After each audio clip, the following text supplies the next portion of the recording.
Hey everyone. Today we're going to be taking a look at the different types of houses throughout the years.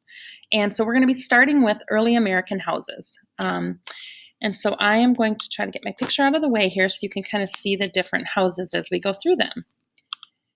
All right, so as we first look at American houses, there is the Garrison House. And the Garrison House is a real simple kind of a two-story house. And I'm not really sure where to put myself. I'll just put myself up there.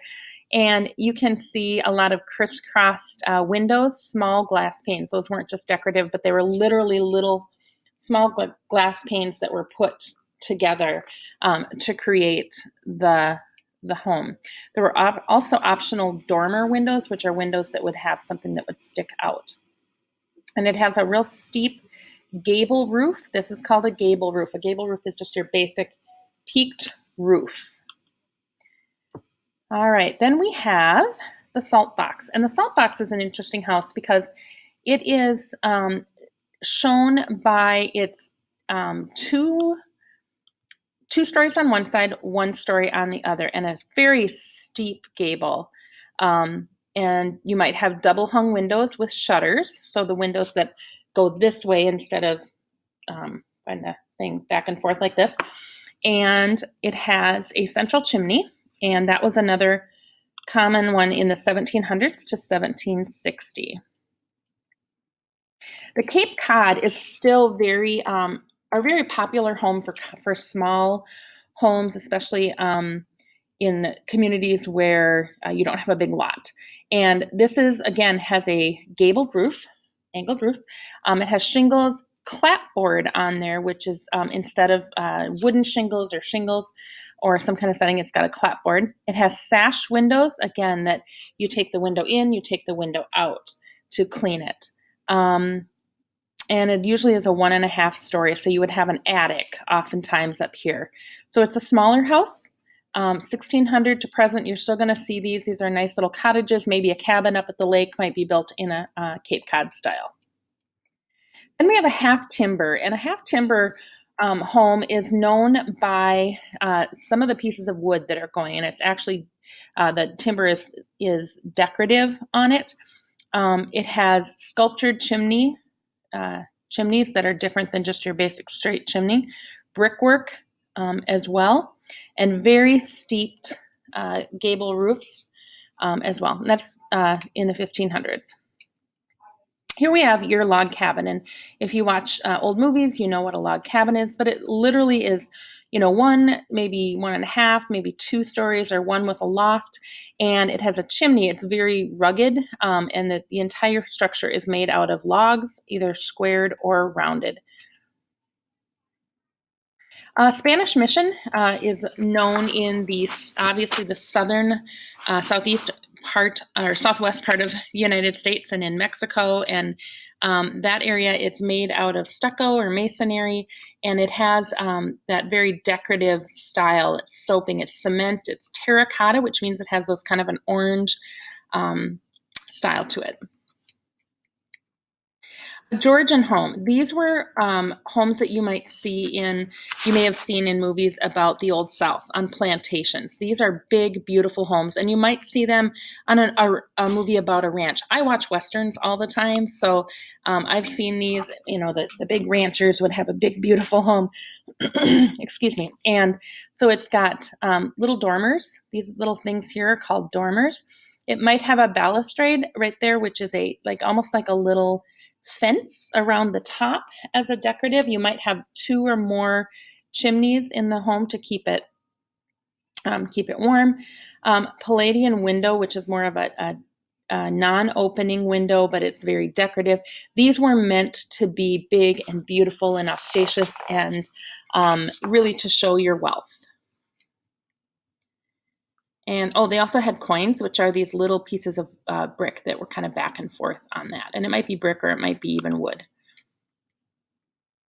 All right, row houses became popular in larger cities. So like in New York, Boston, Philadelphia, even areas, San Francisco, Row houses were, or brownstones. If you ever watched the TV show Elementary, he always talks about the brownstone. So in New York, there's a lot of brownstones, and they're just one right after the other, and they're tall and narrower. They have a shared wall, but they get their name because of the kind of dirt that was used. It was brown dirt, and that was what made the stones brown. And so they're known for these very tall homes. They're not really built like that anymore. A Southern colonial, another one that might have been on a plantation, very much known for the Greek columns, the colonnade, an area to kind of walk through. If you ever watch Gone with the Wind, the types of homes they had on there were either a Georgian or a Southern colonial. The Federal. Federal is, think of like an old Federal Bank. Very straight lines, tall, no curve to it at all, just window, very flat. Even the decor was flat, so even these lintels didn't stick out really. There might have been some dental molding there, and a small entry porch. These fan lights with these curved windows were popular as well during that. 3 to 4 stories, these would be used for homes, and then eventually could have been used for hospitals or hotels as well. So then we get into a period of time where they were considered the Romantic houses. And in the Romantic, you have the Greek Revival, which really, this, if you think about it, this looks like the Greek Parthenon. It is columns, it is very stately, tall. The columns are meant to draw your eyes up. The frieze is there to just provide some more decor. It has a triangular pediment here, which is very common, and a lower pitched roof. It's not as steep, it's a lower pitched roof. The mansard house. I think this is an interesting one because to me, the mansard roof is a very, very distinctive type of a roof. It's almost flat, but not quite. Sometimes it's got a couple different angles before it actually turns into a roof. And so it also has those fish scale type shingles. So a mansard home was common again in the 1850s to the 1870s. It would have wrought iron, decorative moldings. Again, just another type of a house. The Queen Anne Victorian was, of course, named after Queen Anne and Queen Victoria. And this is still a very noticeable one. It's very easy to see these. In fact, our worship pastor at church, she and her husband just bought an old Victorian home down in a small town in southern Minnesota that they actually just bought. It had been totally refurbished on the inside, but it looks like this. It's got this little turret on the top where you would imagine that Rapunzel would have been, or someone would have, a princess would have been. Again, fish scale shingles are very common. You have typically a porch. You have one or more rounded areas like this. Turned up balustrades, these things tend to be very not as big. They're more feminine looking, more detailed. They also have a steep hipped roof, which is a roof that is a gable plus a piece coming off. Variety of different mixtures and colors. There might have been a lot of stained glass in these. The homes often were painted brighter colors, blues, lavenders, things like that. And then as we move to the early modern styles, we have homes that we maybe see more in our area right now. The prairie home. A prairie home is known for its flat roofs. It doesn't have that apex. It's very low pitched, overhanging eaves. Homes that are designed to kind of fit with nature and kind of not stand out so much. The home on the House on the Rock by Frank Lloyd Wright in Spring Valley, Wisconsin is an example of a prairie home. Craftsman bungalow. A bungalow, again, these are super common. You're going to see these in St. Paul, West St. Paul, in a lot of the cities that were built up during the 1800s and 1900s, and it really built up. They're, again, a smaller home, but they have a few little decorative beams. They often have this type of an interesting column that goes all the way to the ground, and sometimes it's a little bit wider at the bottom than at the top.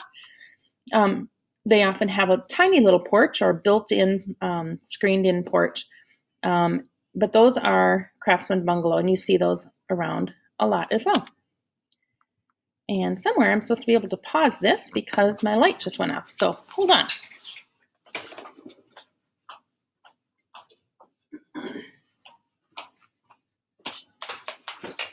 All right, I'm back. Here we have a ranch, and this is super common. I grew up in a ranch home on the farm. It is a one level, usually also has a basement, at least in our area, and it's going to vary by region, but it's a ranch, and it can cover lots of areas, lots of square foot out, but it doesn't go up. It tends to be, I mean, it could be lots of different sizes, but your simple one story, oftentimes one garage. These are common in places like South St. Paul, in Inver Grove Heights, places like that, even certain parts of Cottage Grove and Woodbury. Oh, and they often have an attached garage or a garage that's just set to the back. Then we get to more of styles of today, modern styles. So for modern styles, we have the International style, and this is a very modern, curved, flat roof, a lot of concrete. Looks a little bit more like an office building than it does a home. Very asymmetrical with the curves here and then not here. The emphasis here is on it being functional, not necessarily having a lot of curb appeal in the traditional sense. Contemporary is going to be a home that is very innovative, and you can look up lots of different contemporary homes that have been built to let the light in, homes that have a lot of solar power, homes that are meant to tie into nature. They might have windows put in at different places, A-frames, a contrast of materials. They're just not your typical house. A little more freedom has been gone into putting that house together. A split level is a super common house. This is the type of house that the Allens have. And it's basically you go in the house and you can either go up or you can go down, and there's a landing that typically isn't very big. So you have this home that's split, and so your garage might be underneath part of the house. It might be in front of the house, and then you go in, and then there's bedrooms on the bottom and at the top.